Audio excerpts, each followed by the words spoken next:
ನೀವು personal loan ತಗೊಂಡು tax save ಮಾಡ್ಬೋದು. ಈ ಅಡ್ವೈಸ್ ನೀವು ಕೇಳಿದ್ದೀರಾ? ಹೌದು ರೀ, ಇದು ಟೆಕ್ನಿಕಲಿ ಸತ್ಯ, ಆದರೆ ಇದನ್ನು ಫಾಲೋ ಮಾಡೋದು ಒಳ್ಳೇದಲ್ಲ.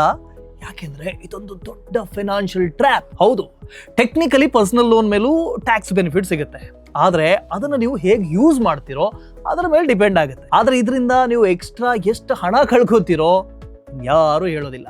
ಮನೆಗಾಗಿ ಪರ್ಸನಲ್ ಲೋನ್ ತಗೊಂಡಿದ್ದೀರಾ, ಸೆಕ್ಷನ್ 24B ಇದರ ಅಡಿಯಲ್ಲಿ 30,000 ಇಂಟ್ರೆಸ್ಟ್ ಡಿಡಕ್ಷನ್ ಸಿಗುತ್ತೆ. ಹೌದು, ಆದ್ರೆ ಪರ್ಸನಲ್ ಲೋನ್ ಇಂಟ್ರೆಸ್ಟ್ ಹೋಮ್ ಲೋನ್ಗಿಂತ ಜಾಸ್ತಿ. ಉದಾಹರಣೆಗೆ ಪರ್ಸನಲ್ ಲೋನ್ ಇಂಟ್ರೆಸ್ಟ್ ಎಷ್ಟು? 14%.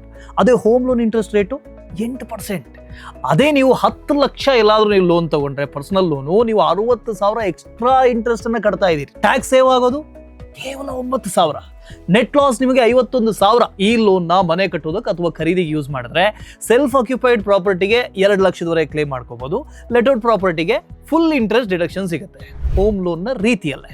ಅದೇ ಮಕ್ಕಳ ಎಜುಕೇಶನ್ಗಾಗಿ ಯೂಸ್ ಮಾಡಿದ್ರೆ ಅದನ್ನ ಸೆಕ್ಷನ್ 80E ಅಡಿಯಲ್ಲಿ ಫುಲ್ ಇಂಟ್ರೆಸ್ಟ್ ಡಿಡಕ್ಟೇಬಲ್.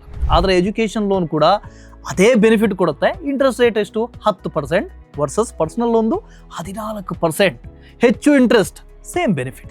ಅದೇ ಬಿಸ್ನೆಸ್ ಯೂಸ್ ಮಾಡಿದ್ರೆ ಫುಲ್ ಇಂಟ್ರೆಸ್ಟ್ ಅನ್ನ ಬಿಸ್ನೆಸ್ ಎಕ್ಸ್ಪೆನ್ಸಸ್ ಆಗಿ ಕ್ಲೇಮ್ ಮಾಡ್ಕೋಬಹುದು. ಪರ್ಸನಲ್ ಲೋನ್ ಟ್ಯಾಕ್ಸ್ ಬೆನಿಫಿಟ್ಸ್ ಅಂದ್ರೆ ಒಂದು ಸಮಾಧಾನಕರ ಬಹುಮಾನ ಇದ್ದ ಹಾಗೆ. ನೀವು ದೊಡ್ಡ ಇಂಟ್ರೆಸ್ಟ್ ಅನ್ನ ಕೊಡ್ತೀರಾ, ಗೌರ್ಮೆಂಟ್ ನಿಮಗೆ ಸ್ವಲ್ಪ ಅಮೌಂಟ್ ಅನ್ನು ವಾಪಸ್ ಕೊಡುತ್ತೆ. ನಿಮಗೆ ಬದುಕೋದಕ್ಕೆ ಒಂಥರ ಆಕ್ಸಿಜನ್ ಕೊಟ್ಟಂಗೆ. ಆದರೆ ಮೊದಲು ನಿಮಗೆ ಒಂದು ಗುಂಡು ಹೊಡೆದಿರ್ತಾರೆ. ಪರ್ಸನಲ್ ಲೋನ್ ತಗೊಳ್ಳಿ ಯಾವಾಗ? When you have no other option. Time ತುಂಬಾ ಕ್ರಿಟಿಕಲ್ ಆಗಿದ್ದಾಗ, ಪರ್ಪಸ್ ಸ್ಪೆಸಿಫಿಕ್ ಲೋನ್ ರಿಜೆಕ್ಟ್ ಆದಾಗ ಮಾತ್ರ. ರಿಯಲ್ ಟ್ಯಾಕ್ಸ್ ಪ್ಲಾನಿಂಗ್ಗೆ ಶಾರ್ಟ್ ಕಟ್ ಇರೋದಿಲ್ಲ.